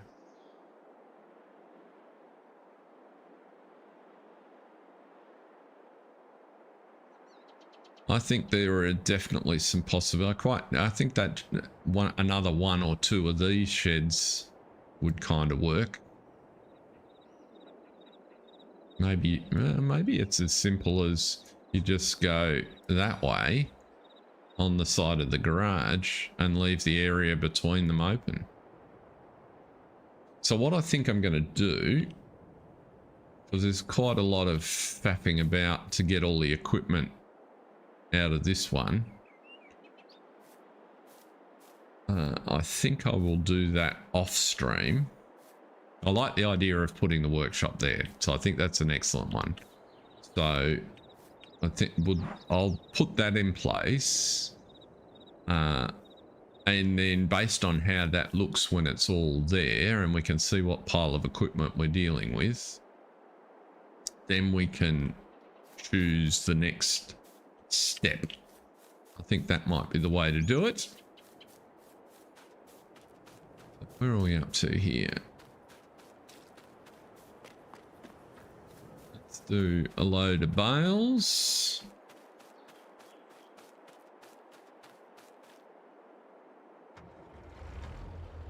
Were you here? I'm not sure if you were in earlier, Jason, when I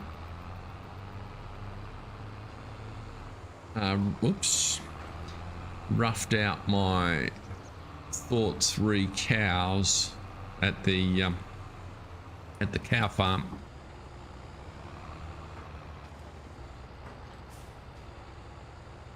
Looks like we just lost everybody.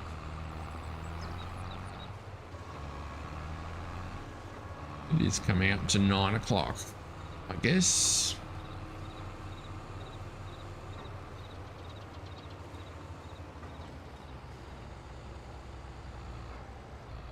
That's not a problem.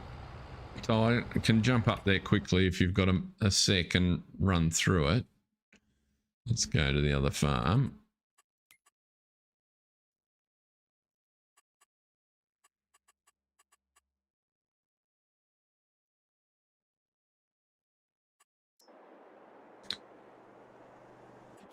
So what I was musing was this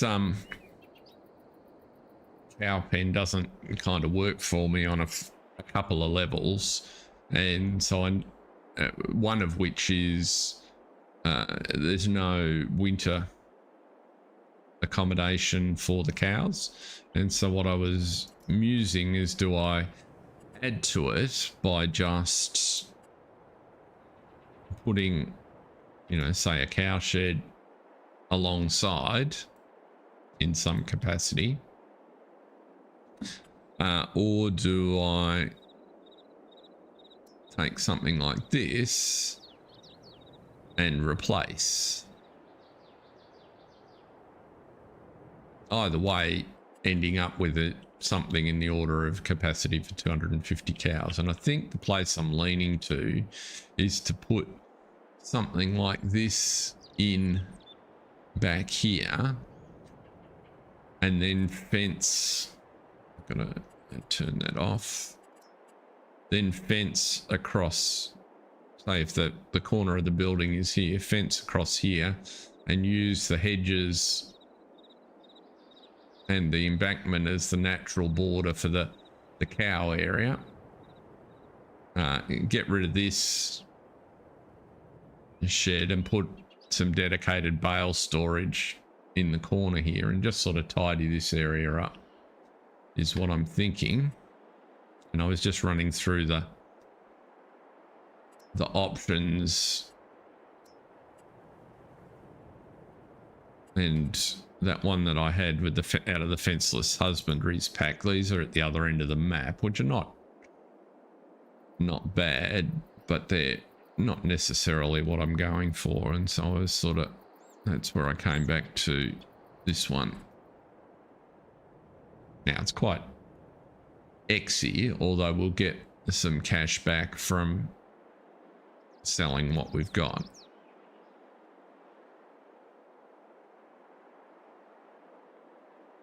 And it was potentially due at, what's that, 240? And that one was only 145, yeah.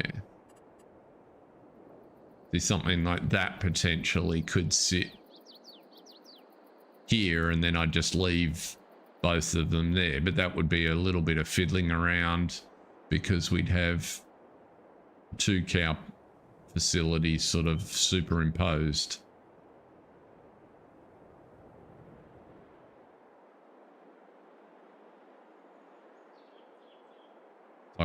I'm kind of leaning towards this guy.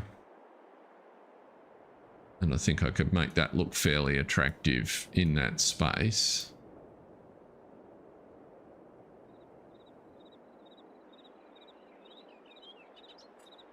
And until we bought the harvester, it wasn't an issue. So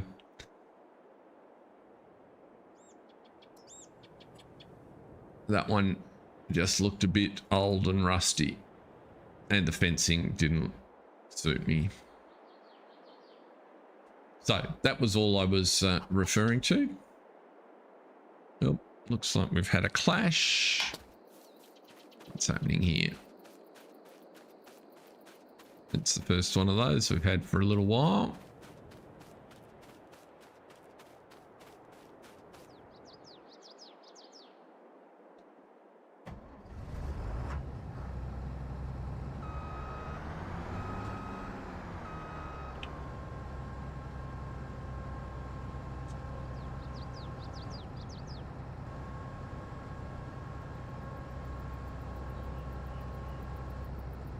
So let's...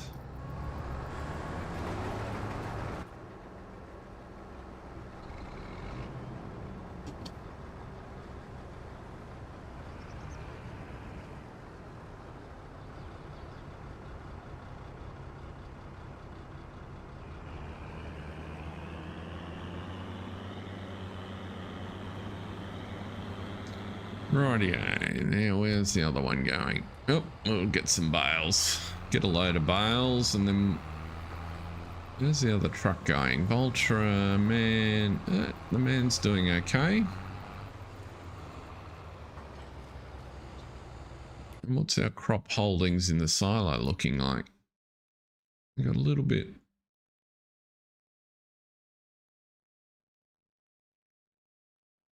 Oh, he hasn't taken any yet. Okay, barley, oats. So we'll get a few bits and pieces.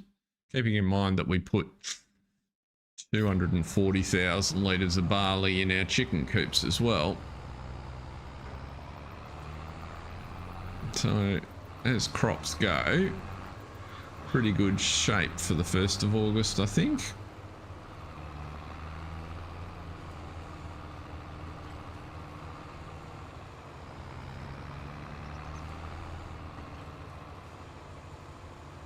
So what I think I'll do with the cows is we'll just let the money accumulate. I'll start the process of tidying that field. So I'll do the main yard first, and then when we've got the money sort of thing will be the process.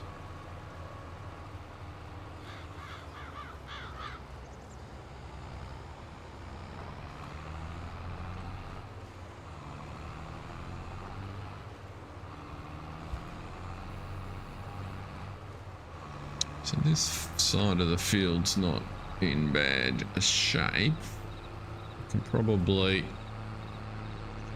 think about getting the mulcher out here shortly.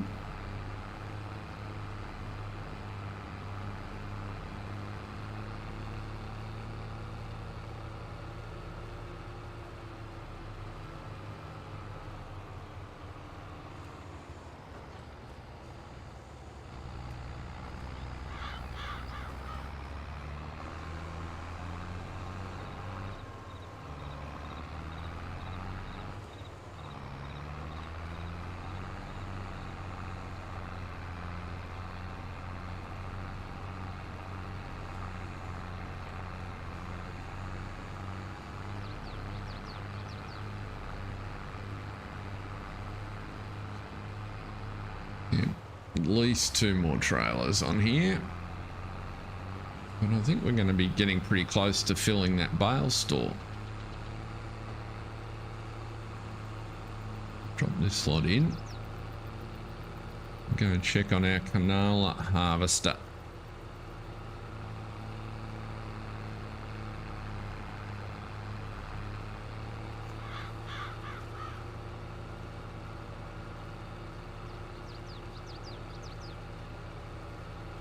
Must remember that the header trailer for the TX that's on field 51 is sitting there. I'll no doubt lose it otherwise.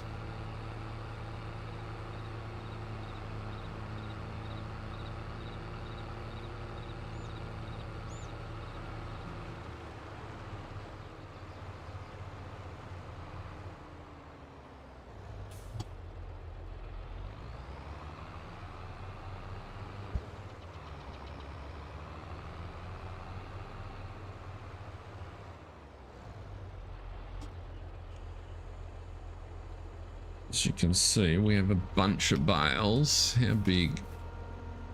Oh no, there's plenty of room in there. 90 bales out of the 250.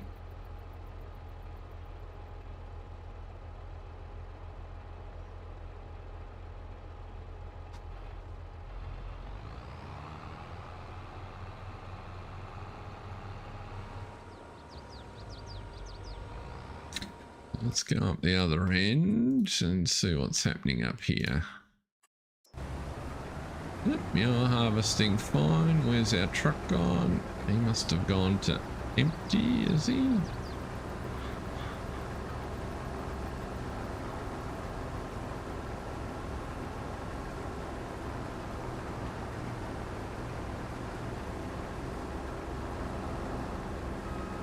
He's going to pop out, and well, we'll find out in a minute because he'll pop back here and do an unload. Is that him down the bottom? Might be.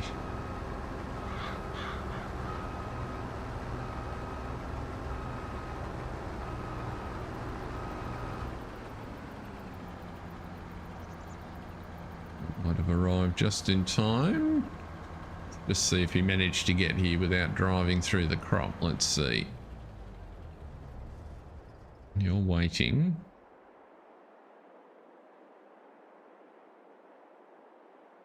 Yield's looking really good. Why haven't I seen a truck?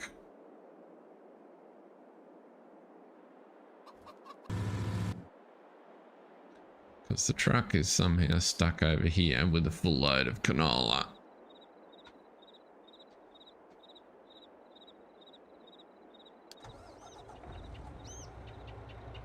Don't know why.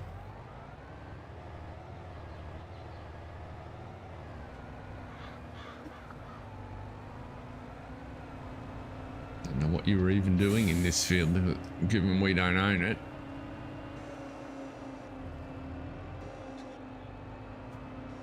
Rightio, let's drop you in the silo.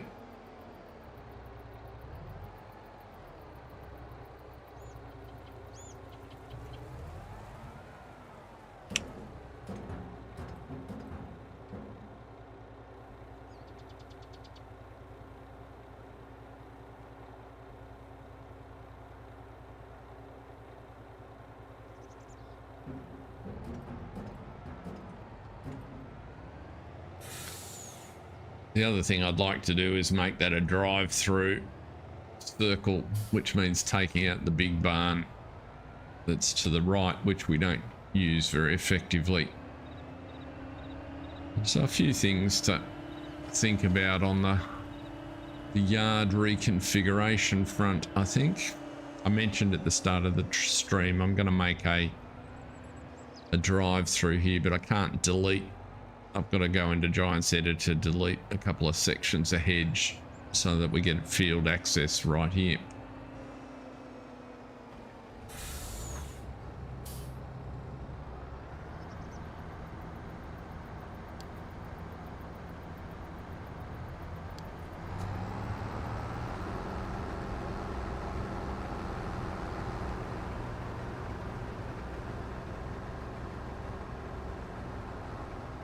That was my mistake. Never mind. Turn you on. There, you can wait and you'll fill up in a minute and you'll sort that out. Contract on field 26, which is our cultivating contract, is halfway through.